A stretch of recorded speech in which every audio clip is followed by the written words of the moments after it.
তাদের অনেক আদর ভালোবাসা জানাই।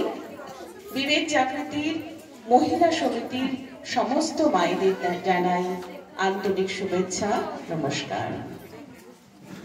আজ আমাদের এই কানপুর গ্রামে এসে সত্যি খুব ভালো লাগছে।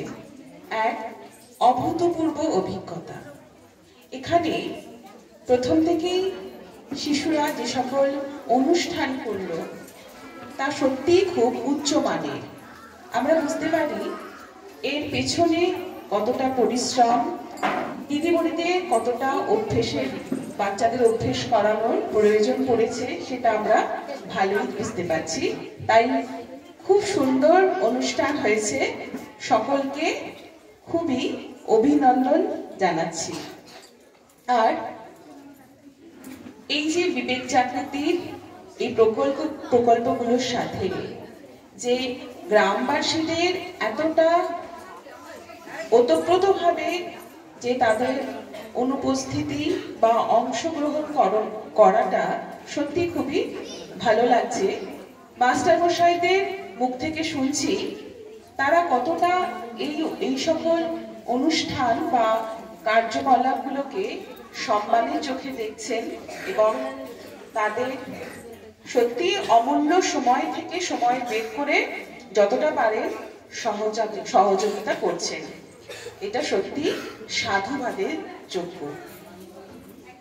আজকে এখানে আমরা এসেছি তোমাদের সঙ্গে একটু স্বামীজির কথা বলবো বলে। এখানে শুনলাম যে তোমরা আগে থেকেই স্বামীজি সম্বন্ধে অনেক কিছু জানো, স্বামীজিকে নিয়ে তোমরা লেখাপড়া করো, আবার পরীক্ষাও দাও, তার মানে হয়তো আমাদের থেকেও বেশি জানো, তাই তো? তাই স্বামীজি সম্বন্ধে আমরা সকলেই জানি যে স্বামীজি আগের নাম কি ছিল? নরেন্দ্রনাথ দত্ত, বিলে, ডাক নাম ছিল বিলে। তো ছোটবেলা থেকেই স্বামীজি ছিলেন সত্যের পূজারী, যে সত্যকে কোনোভাবেই ছাড়া যাবে না। আর স্বামীজির জন্ম হয়েছিল কোথায় বলো? কলকাতার সিমলাপাড়ায়। স্বামীজির মা ভুবনেশ্বরী দেবী। তিনি স্বামীজিকে পেয়েছিলেন কিভাবে? তিনি চেয়েছিলেন তার একটি পুত্র সন্তান হোক। তো সেই পুত্র সন্তানের কামনায় তিনি কাশীতে বীরেশ্বর শিবের পুজোর ব্যবস্থা করেছিলেন। তারপর 12 জানুয়ারি 1963 ধরাধামে আগমন ঘটল সেই নররূপী নারায়ণ স্বামী বিবেকানন্দের। তো এটা আমরা সকলেই জানি, আমরা যেখানেই আছি, যে স্থানেই আছি, স্বামীজি কিন্তু আমাদের সকলকে খুব ভালোবাসতেন। আমাদের কাছ থেকে স্বামীজি কত আশা আকাঙ্ক্ষা। স্বামীজি তাই আমাদের মুখের দিকেই কিন্তু চেয়ে আছেন যে আমরা স্বামীজির যে আরব্ধ কাজ তাকে এগিয়ে নিয়ে যাব। তাহলে স্বামীজির আরব্ধ কাজ কারা করবে? তারা কেমন হবে? স্বামীজি বলছেন তারা হবে দরিষ্ঠ, বলিষ্ঠ, মেধাবী। এটা আমরা অনেকেই শুনেছি। স্বামীজি বলছেন গীতা পাঠ অপেক্ষা ফুটবল খেলা শ্রেয়। কেন এটা বলছেন? যে গীতা পাঠ করার জন্য আমাদের কি লাগবে? খুব সুস্থ সবল শরীর লাগবে। বলছেন মাসেলস অফ আয়রন আর নার্ভস অফ স্টিল, মানে এতটাই সবল শরীর আমাদের লাগবে।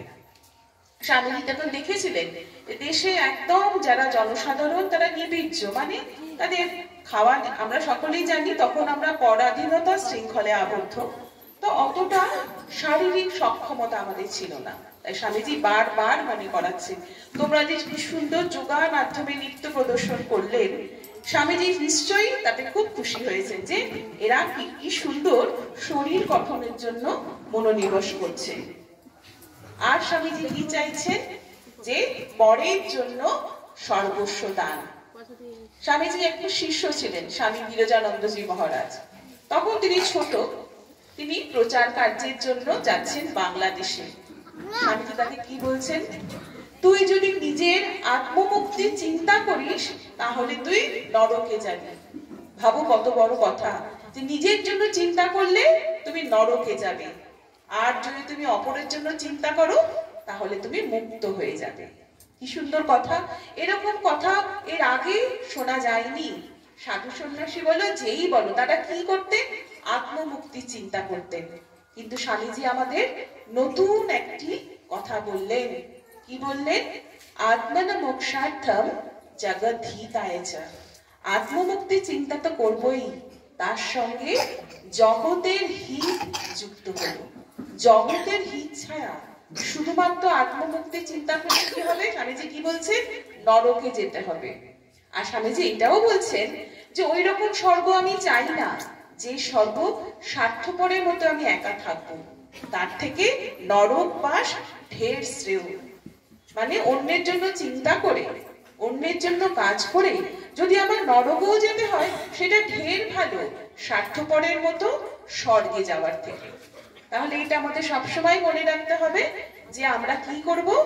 যেখানেই থাকি, যাই করি, অপরের জন্য একটু চিন্তা করব, শুধু নিজের জন্য নয়।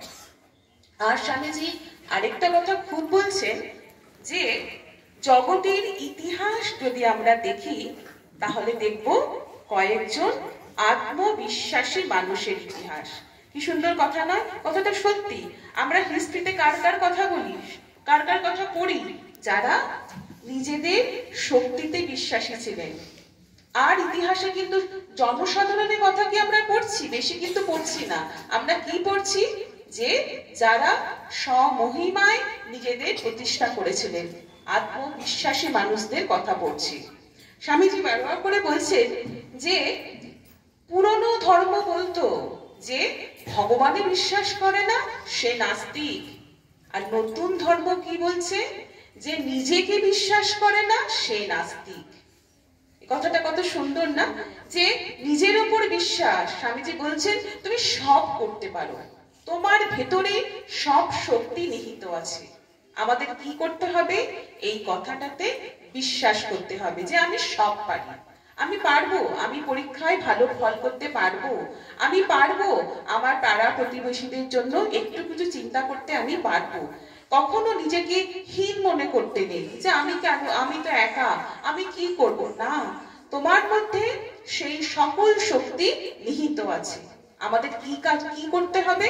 সেই আত্মবিশ্বাসে বলীয়ান হয়ে সেই শক্তিকে উজ্জীবিত করতে হবে। আর এটা দেখবে আমরা নিজেদের বিশ্বাস করি না বলে, মানে আমাদের সেলফ কনফিডেন্স নেই বলে আমরা কি করি? অন্যকে অনুকরণ করতে যাই, হাস্যাস্পদ অনুকরণ। স্বামীজি কিন্তু এটা বারবার না করতে বলছেন। উনি বলছেন যে মানুষ কখন নিজেকে ঘৃণা করে জানো? যখন তার উপরে সর্বশ্রেষ্ঠ আঘাত এসেছে। মানে এর পরে আর কিছু করার নেই। আমি যখন নিজেকেই নিজে ঘৃণা করতে শুরু করব, তাহলে এটা মনে রাখতে হবে কখনোই আমরা পরের অনুকরণ করব না। এখন যেন আমাদের পরের অনুকরণ করাটাই একটা স্বভাবে দাঁড়িয়ে গেছে। আমরা যদি আশপাশে দেখি সবকিছুই কিন্তু পর নির্দিষ্ট করে দিচ্ছে। যেমন আমি কি খাবো, আমি আমার জাতীয় খাবার খাবো না, আমি কি খাবো? আমি কতগুলো অখাদ্য খাদ্য ফাস্ট ফুড। সেই ফাস্ট ফুড হয়তো আমার দেশের, আমার জলবায়ুর সঙ্গে মোটেও যায় না। সেটা খেয়ে কি হবে? আমার পেটের অসুখ হবে, তাও সই, আমি ওইগুলোই খাবো। আমি কেমন জামা কাপড় পরবো?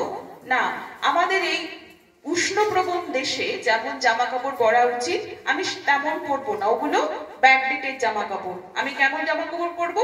ওই ওয়েস্টার্ন কান্ট্রিজে যেমন জামা কাপড় পরায়, সেটা আমাদের হয়তো মানাচ্ছেও না, আর এই পরিবেশের সঙ্গে যাচ্ছেও না। আমি হাঁপিয়ে উঠছি, কিন্তু আমি সেটা পরে ব্যতিব্যস্ত হব, তাও ভালো। এইগুলোর থেকে স্বামীজি বিরত হতে বলেছেন। আর স্বামীজি যেটা চেয়েছিলেন, জাতীয়ভাবে শিক্ষা। জাতীয়ভাবে শিক্ষা মানে আমি আমার জাতিকে, দেশকে জানবো। আমরা ভারতবাসী, আমাদের সুপ্রাচীন ঐতিহ্য, এই ঐতিহ্য আমরা জানি না, খুবই লজ্জার কথা। তোমরা সকলে জানো সিস্টার নিবেদিতা, ভগিনী নিবেদিতার কথা। নিবেদিতাকে স্বামীজি এনেছিলেন বিদেশ থেকে। কেন এনেছিলেন জানো? এনেছিলেন আমাদের জাতীয়ভাবে শিক্ষা দেওয়ার। স্কুল তো অনেক ছিল, এখনো আছে, কিন্তু জাতীয়ভাবে শিক্ষা দেওয়ার স্কুল কিন্তু কমই আছে। আমাদের বিদেশি ইতিহাস তো আমরা নিশ্চয়ই পড়বো, সেখান থেকে যা ভালো তাও নেব, কিন্তু তা বলে নিজের দেশ, নিজের সুপ্রাচীন ঐতিহ্যকে ভুলে নিশ্চয় নয়। আমাদের যে ঐতিহ্য, যে ইতিহাস, তা অনাদি। আমাদের সুপ্রাচীন গ্রন্থ বেদ, বেদের কোথায় শুরু আমরা জানি না, বেদ অনাদি। অথচ এই বেদ বা আমাদের সমস্ত জাতীয় সম্পদকে উপেক্ষা করে আমরা যাদের অনুসরণ করছি, তারা কিন্তু মাত্র কয়েক শতাব্দীর আগে, হয়তো ষোড়শ কিংবা সপ্তদশ শতাব্দী থেকে তাদের ইতিহাস আমরা পাই। তার আগে তারা ছিল বন্য, হিংস্র। তাদের থেকে আমরা আজ শিখছি। কত বড় আমাদের এটা খুবই লজ্জার কথা, এবং এটা আমাদের পিছিয়ে পড়ার নিদর্শন। তাই আমাদের আর শপথ নিতে হবে যে আমরা জাতীয়ভাবে, স্বামীজি যেমন চেয়েছিলেন, সেই জাতীয়ভাবে শিক্ষায় শিক্ষিত হতে হবে। একটা ছোট উদাহরণ দিচ্ছি। সিস্টার নিবেদিতার ক্লাসে, তো সিস্টার ক্লাসে একটা প্রশ্ন করছিলেন তার মেয়েদের, বলো তো আমাদের দেশের রানী কে? তো তখন তো আমরা সকলেই বিদেশি জাতির অধীনে। তো ছোট ছোট মেয়েরা তারা বলেছে, তখন কুইন ভিক্টোরিয়ার রাজত্ব চলছে। তো তারা বললো যে আমাদের দেশের রানী তো কুইন ভিক্টোরিয়া। সঙ্গে সঙ্গে সিস্টার নিবেদিতার মুখ লাল হয়ে গেল। না, তোমরা ঠিক বলনি, আমাদের দেশের রানী হচ্ছে সীতা। কেননা সীতার মধ্যে সেই ত্যাগ, পবিত্রতা, যেটা কিনা আমাদের সকলের ধমনীতে কিন্তু প্রবাহিত। যেমন উত্তরাধিকার সূত্রে আমরা আমাদের পূর্বপুরুষদের সমস্ত সম্পদ পাই, ঠিক তেমনি সীতার থেকে আমরা পেয়েছি তার ত্যাগ, তার সহিষ্ণুতা, তার পবিত্রতা। সুতরাং এইটা আমাদের শিখতে হবে না, এটা আমাদের মধ্যেই আছে। একটি কোনো বিদেশি ছেলে বা মেয়েকে ত্যাগ, পবিত্রতা বোঝাতে অনেক কষ্ট করতে হবে, কিন্তু একটি ভারতীয় ছেলে আর মেয়েকে ত্যাগ, পবিত্রতা বোঝাতে কোনো কষ্ট করতে হবে না। কেননা তার ধমনীতে তা মানে প্রবাহিত হয়েই চলেছে। শুধু আমাদের কি করতে হবে, সেটা সম্বন্ধে অবহিত হতে হবে, তাকে জাগাতে হবে। একেই স্বামীজি বলে গেছেন ম্যানিফেস্টেশন। যেমন আমরা দেখি প্রতি বছর হাজার হাজার ছেলে বিদেশে চলে যাচ্ছে। কেন যাচ্ছে? উচ্চ শিক্ষা লাভ করতে বা কর্মের জন্য বা যে কোনো কারণে। কিন্তু সেখানে গিয়ে তারা কিন্তু নিজের দেশের জন্য গর্ব অনুভব করছে না। কেন অনুভব করছে না? তারা নিজের দেশের ইতিহাসই জানে না, তাদের সুপ্রাচীন ঐতিহ্য সম্বন্ধেই জানে না। তারা কিছুটা পুঁথিগত বিদ্যার সাহায্যে তারা চলে গেল বিদেশে। সেখানে গিয়ে তারা অতি সহজেই দেশের কালচারাল অ্যাম্বাসেডর হতে পারে, কিন্তু তারা হতে পারছে না। কেন পারছে না? কেননা তাদের চরিত্র সেভাবে গঠিত হয়নি। সেখানে তারা কিভাবে থাকতে বাধ্য হয়? একটা যেমন আমরা পরাধীন জাতি ছিলাম, ঠিক তেমনি পরাধীন জাতির একজন জনসাধারণ হয়ে তাদের থাকতে হচ্ছে। যদি সে জানতো, তার পড়াশোনার সঙ্গে সঙ্গে দেশের ঐতিহ্য জানতো, তাহলে কিন্তু আজ তাকে এরকম একজন থার্ড ক্লাস সিটিজেন হয়ে সেখানে থাকতে হতো না। এটা কিন্তু আজ ভাববার সময় হয়েছে। এখানে আমাদের সকলের দায়িত্ব, আমরা যে যেখানেই থাকি, আমাদের উত্তর প্রজন্মকে জানিয়ে দিতে হবে তার সুপ্রাচীন ঐতিহ্য সম্বন্ধে। হয়তো প্রত্যেকে আমরা ইতিহাসবিদ নই, আমরা হয়তো সবটা জানি না, কিন্তু যেটুকু জানি মুখে মুখে প্রতিদিনের মাধ্যমে সেই ছোট ছোট শিশুদের মধ্যে ঢুকিয়ে দিতে হবে যে তোমরা মনে করো যে তোমরা কোনো নিচু জাতি নও বা কোনো নিজ দেশের মানুষ নয়, তোমরা সেই সুপ্রাচীন ঐতিহ্যের ধারক ও বাহক। এটা একদিনের কাজ নয়, প্রতিদিন রোজ নামচার মতো সেই বাচ্চাগুলোর মধ্যে কিন্তু এটাকে ঢুকিয়ে দিতে হবে। স্বামীজি সেজন্য বারবার গুরুকুল প্রথার মাধ্যমে শিক্ষাদানের কথা বলছেন। এবার একটা প্রশ্ন হতে পারে যে গুরুকুল প্রথা মানে তো সেই একদম প্রাচীন পন্থায় চলে যাওয়া।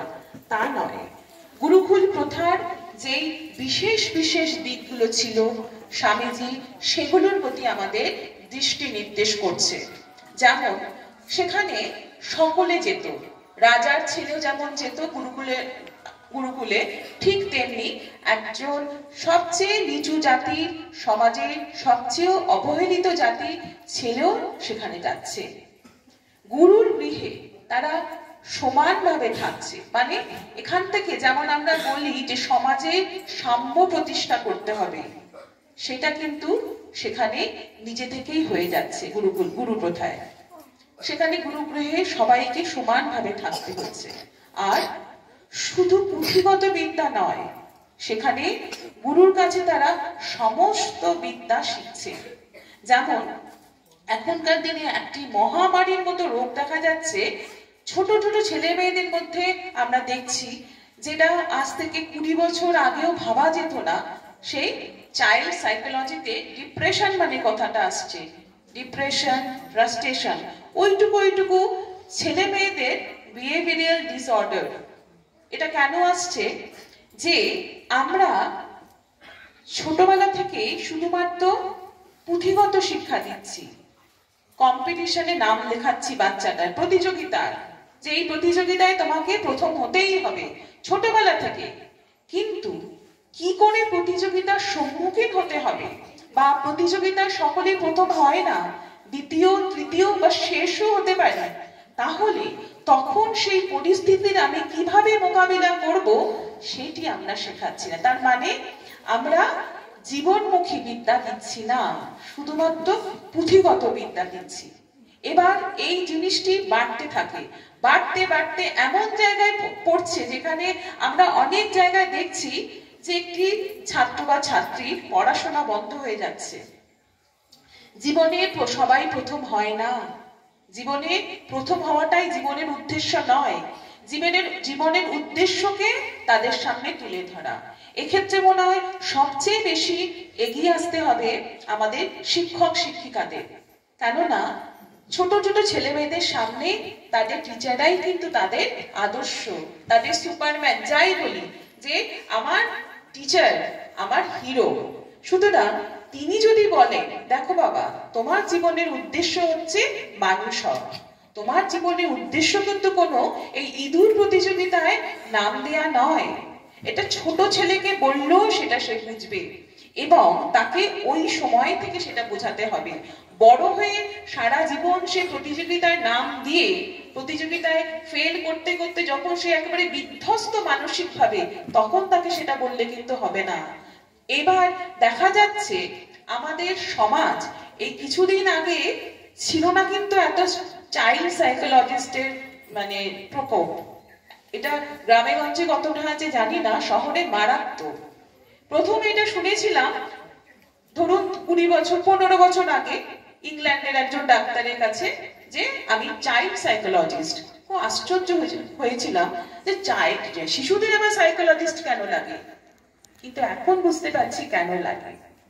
বাবা মা এবং শিক্ষক শিক্ষিকাদের এগিয়ে আসতেই হবে, আর স্বামীজির এই কথা শুনতেই হবে যে চরিত্র গঠন করতে হবে। না হলে কিন্তু সমাজ আমরা জানতেও পাচ্ছি না যে এইরকম ফ্রাস্ট্রেটেড লোকে কিন্তু ভরে যাচ্ছে, আমরা সেটা খবর রাখছি না। তাই স্বামীজি যেটা বলছে যে চরিত্র গঠন করতে হবে, চরিত্রই পারে একমাত্র সব রকম বাধা বিপত্তি পেরিয়ে এগিয়ে যেতে হবে। একবার যদি তুমি না পারো, তুমি আরেকবার চেষ্টা করো। এরকম করতে করতে যদি 100 বারও না পারো, তাতেও কিছু এসে যাবে না। স্বামীজি বলছেন গরু কখনো মিথ্যে কথা বলে না, কিন্তু গরু গরুই থেকে যায়। মানুষ মিথ্যে কথা বলে, সেই মানুষই আবার দেবতা হয়। তাই স্বামীজির এই কথাটা সব সময় আমাদের মনে রাখতে হবে যে আমাদের জীবনের উদ্দেশ্য মানুষ হওয়া, প্রকৃত মানুষ হওয়া, যেই মানুষ কিনা পরের জন্য ভাববে। স্বামীজি বারবার করে এটা বলছেন যে পরের জন্য ভাবে না সে মৃত। কত বড় কথা, যে খালি নিজের জন্য ভাবে সে বেঁচে নেই, যে একমাত্র পরের জন্য ভাবে সেই হচ্ছে মানুষ। ঠিক ঠিক মানুষ। মানুষ হওয়ার অনেক সংজ্ঞা আছে, কিন্তু এই সংজ্ঞাটার উপরেই স্বামীজি বারবার জোর দিচ্ছেন যে পরের হিতের জন্য আমাদের কাজ করতেই হবে। আবার স্বামীজির কি মজা বলতো, স্বামীজি বারবার করে যা বলছেন তা করেও দিচ্ছেন, আবার কি করে করতে হবে সেটা বলে দিচ্ছেন। কি করে করতে হবে? স্বামীজি বলছেন, যদি আমার কথা শোনো, তোমার ঘরের দরজা জানলাগুলো খুলে দাও। তার মানে মনের দরজা জানলা খুলো, দেখো আশেপাশে কে খেতে পাচ্ছে না, তাকে একটু খাবার দাও। আবার হয়তো কেউ পড়াশোনা পারছে না, তাকে একটু পড়িয়ে দাও। তুমি যে এত লেখাপড়া শিখেছো, জনসাধারণের অর্থে স্বামীজি বিশেষত যুবকদের এটা বলছেন যে আই কল হিম আ ট্রেটার, আমি তাকে বিশ্বাসঘাতক বলি, যে কিনা জনসাধারণের অর্থে শিক্ষিত হয়ে আবার সমাজকে কিছু না ফিরিয়ে দিয়ে বিদেশে পাঠিয়ে দিচ্ছে, তাকে স্বামীজি বিশ্বাসঘাতক বলছে। তাহলে তথাকথিত ভাবে আমরা খুব কিভাবে বাবা ফরেনে থাকে, বাবা কত শিক্ষিত, কিন্তু সে যদি তার দেশকে ভুলে যায়, কেননা ইংলিশে একটা কথা আছে চ্যারিটি বিগিনস এট হোম, সে যদি তার মাতৃভূমিকে ভুলে যায়, তাহলে কিন্তু স্বামীজি তাকে কি বলছেন? ট্রেটার, বিশ্বাসঘাতক। বিশ্বাসঘাতকের জীবন যাপন করার মতো অত কষ্টের জীবন মনে হয় কিছু নেই। তাই প্রথম থেকে আমাদের সচেতন হতে হবে যে আমার কাছে যাই আছে, হতে পারে আমি অত ধনী নই, হতে পারে আমার অত বিদ্যা নেই, কিন্তু যা আছে। এবার একজন মহিলার কাছে শুনেছিলাম যে উনি একজন কলেজে পড়ান, আমাদেরই মঠে এসেছিলেন বক্তৃতা দিতে স্বামীজির জন্মতিথিতে। বললেন যে এরকম কাজ হচ্ছে, ওনাদেরই কলেজের মেয়েরা কি করছে, নিজেদের টিফিনের পয়সা থেকে পয়সা বাঁচিয়ে যাদের হয়তো কিছু নেই তাদের একটু বই খাতা কিনে দিচ্ছে, সামান্য কাজ, কিন্তু দেখো ভাবতে গেলে কি ভালো লাগছে যে নিজের টিফিন খাওয়ার পয়সা থেকে একটু একটু পয়সা বাঁচিয়ে অন্যের যাদের কিছু নেই তাদের জন্য করছে। এরকম কাজ তো করাই যায়। তাহলে আস্তে আস্তে সমাজটাকে সুন্দর হয়ে যাবে, যেখানে প্রত্যেকে প্রত্যেকের জন্য ভাবছে, প্রত্যেকের সুখে দুঃখে পাশে কেউ না কেউ এসে দাঁড়াচ্ছে, সাহায্যের হাতটি বাড়িয়ে দিচ্ছে। তাই এইটা বারবার কিন্তু মনে রাখতে হবে। আর স্বামীজি কি বলছেন? দেশকে ভালোবাসো। সিস্টার নিবেদিতা যখন বিদেশ থেকে আসেননি, তো স্বামীজির সঙ্গে প্রথম দেখা হয়েছিল না 1895-এ। তো খুব ভালো লেগেছে স্বামীজিকে। তারপরে যখন স্বামীজি যখন চলে আসছেন, সিস্টার জিজ্ঞেস করছেন, Swamiji what can I do for you, আমি আপনার জন্য কি করতে পারি? স্বামীজি কি বলেছিলেন? স্বামীজি বলেছিলেন লাভ ইন্ডিয়া, ভারতকে ভালোবাসো। স্বামীজি সবসময় চাইছেন আমরা যেন আমাদের দেশকে প্রাণ দিয়ে ভালোবাসি। স্বামীজি বলেছেন আমার একমাত্র দুর্বলতা হলো আমি এই দেশকে, আমার মাতৃভূমিকে বড্ড বেশি ভালোবাসি। কেন ভালোবাসতেন স্বামীজি এত? অনেক কারণ আছে। সবচেয়ে উল্লেখযোগ্য কারণটি হলো এই ভারতের মধ্যেই সব রকম উচ্চ চিন্তা আছে।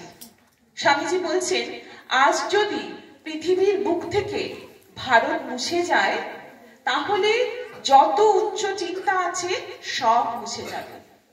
আর আমরা ভারতের ইতিহাস দেখেছি, এখানে বারবার বিদেশি জাতি, একদম বর্বর জাতি আক্রমণ করেছে।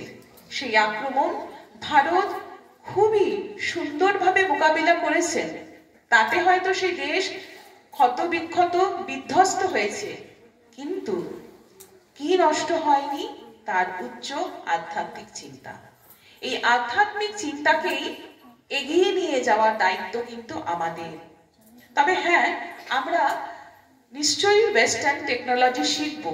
আর যেমন তোমাদের এখানে কম্পিউটার ক্লাস হয়, তা এগুলো না শিখলে তো আর যুগের সাথে তাল মিলিয়ে চলা যাবে না। কিন্তু এগুলোই শেষ কথা নয়, এর সঙ্গে আমাদের আধ্যাত্মিকতা শিখতে হবে। কেননা আমাদের যে স্পিরিচুয়ালিজম বলো বা যাই বলো, যে ধর্ম, সেটা কিন্তু আমাদের ধারণ করে রেখেছে। এত যে সুন্দর জীবন যাপন করা যায় তাই আমাদের শেখাচ্ছে। এটা কোনো অ্যাবস্ট্রাক্ট ইডিওলজি নয়, মানে যেটাকে অনুসরণ করা যায় না এমন কোনো ব্যাপার নয়।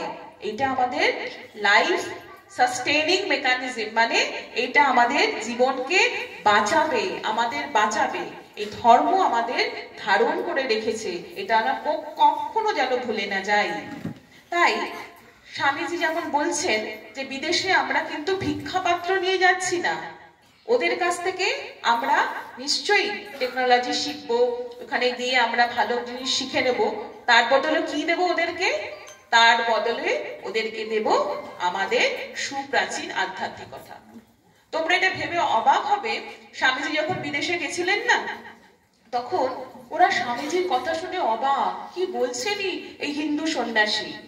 স্বামীজি বলছেন মানুষকে পাপী বলাটাই মস্ত বড় পাপ, কেউ পাপী নয়, সকলেই সেই অমৃতের সন্তান, আমরা সকলে সমান।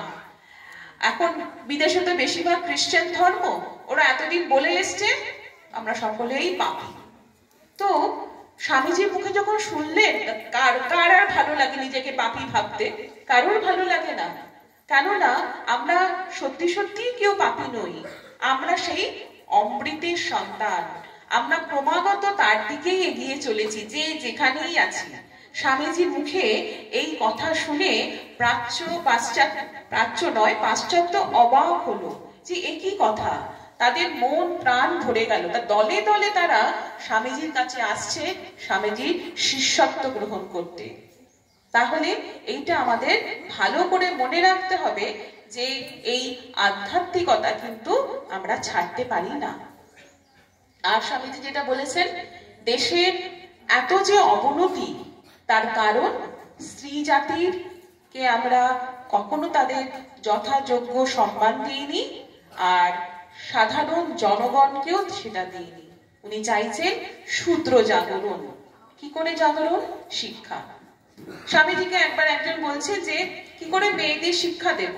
স্বামীজি বলছেন আমি তো আর মেয়ে নই, মেয়েদের শিক্ষিত করে ওদের ছেড়ে দিতে হবে, মেয়েদের শিক্ষিত করে ছেড়ে দিতে হবে, তাহলেই তারা তাদের সমস্ত সমস্যার সমাধান করতে হবে।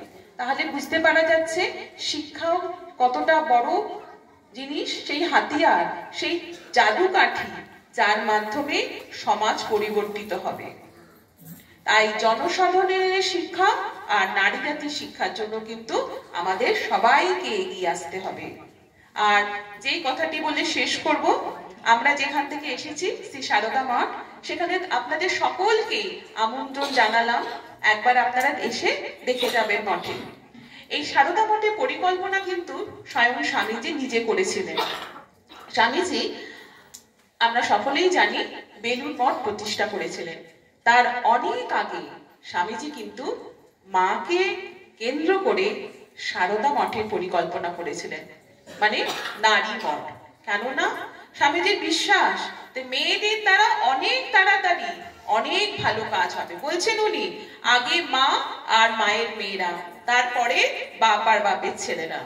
স্বামীজির পত্রাবলীতে আছে, উনি বলছেন আমেরিকায় যখন আছেন যে এই প্রচন্ড শীতে, আমেরিকায় তো খুব শীত, প্রচন্ড শীতে আমি আমেরিকায় গায়ে গায়ে ঘুরছি, অর্থ সংগ্রহ করছি, কারণ মায়ের মঠ হবে। কত তার আশা যে গঙ্গার পূর্ব তীরে মেয়েদের জন্য মঠ আর পশ্চিম তীরে ছেলেদের জন্য বেলুড় মঠ। তো স্বামীজির জীবদ্দশায় নানা কারণে বেলুড় মঠ প্রতিষ্ঠিত হয়েছিল, কিন্তু সারদা মঠ হয়নি, তখন হয়নি। তাই 1953-তে এই সারদা মঠ প্রতিষ্ঠার উদ্যোগ গ্রহণ করা হয় মায়ের জন্ম শতবার্ষিকীতে, এবং 1954-এ সারদা মঠ প্রতিষ্ঠিত হয়। এই মঠ প্রতিষ্ঠা সমস্ত নারী জাতির জয়যাত্রার জয়গান বহন করে। কেননা এই মঠ হচ্ছে স্বামীজির পরিকল্পনা যে এই মঠ হচ্ছে পৃথিবীর মধ্যে একমাত্র মঠ যে কিনা সম্পূর্ণভাবে নারীদের দ্বারা পরিচালিত। এমনিতে আমরা ইতিহাস দেখব যে খ্রিস্টানিটিতে অনেক নারী আছে, আর বুদ্ধিস্টদেরও অনেক মনেস্ট্রি আছে মেয়েদের জন্য, কিন্তু সকলেই তারা কোনো না কোনো পুরুষদের অধীনে, যেমন পোপের অধীনে থাকতে হয় বা বুদ্ধিজমেও। কিন্তু স্বামীজি বলেছেন না, মেয়েদের উপরে কারো হাত চলবে না, খবরদার। উনি বলছেন খবরদার, ওইখানে কেউ হস্তক্ষেপ করবে না। মেয়েদেরও যদি সমান শিক্ষা দেয়া যায়, তারা আরো বড় বড় কাজ করবে। তাহলে কত বড় আশা, আমাদের উপরে ভরসা উনি আমাদের উপরে আরোপ করেছেন, এটা কিন্তু আমাদের কখনোই ভুলে গেলে হবে না। স্বামীজি আসার আগে মেয়েদের প্রাতিষ্ঠানিকভাবে সন্ন্যাসের অধিকারও ছিল না। শঙ্করাচার্য বলেছিলেন নারী নরকস্য দ্বার, মানে নারী নরকের যাওয়া দ্বার, মানে তারা যোগ্য নয়। কিন্তু স্বামীজি আমাদের বলে গেছে যে কেন, আত্মায় তো কোনো লিঙ্গভেদ নেই, আমরা সকলেই আত্মা, আমরা কেউ ছেলে বা মেয়ে দেহ ধারণ করেছি, কিন্তু মূলত আমরা সেই এক অভিন্ন আত্মা। তাহলে আত্মায় যখন কোনো লিঙ্গভেদ নেই, তাহলে কেন নারীদের সন্ন্যাসের অধিকার থাকবে না? এত বড় এক উত্তরাধিকার আমাদের দিয়ে গেছে, এত বড় আশা, এত বড় ভরসা আমাদের উপরে কোনো দিনও কেউ করেনি, কোনো মহাপুরুষ করেননি। তাহলে স্বামীজির সেই আশা আকাঙ্ক্ষাকে আমাদেরকে কিন্তু বাস্তবায়িত করতে হবে। আমাদের ভুলে গেলে চলবে না যে এই যে গান হলো না, যে বীর সেনাপতি বিবেকানন্দ, উনি আমাদের ডাক দিচ্ছেন, আর আমাদেরও সেই প্রার্থনা করতে হবে যেন তব কাজে যেন জীবনও যায়। আমি পুনরায় আবার সকলকে নমস্কার জানিয়ে আমার বক্তব্য শেষ করছি।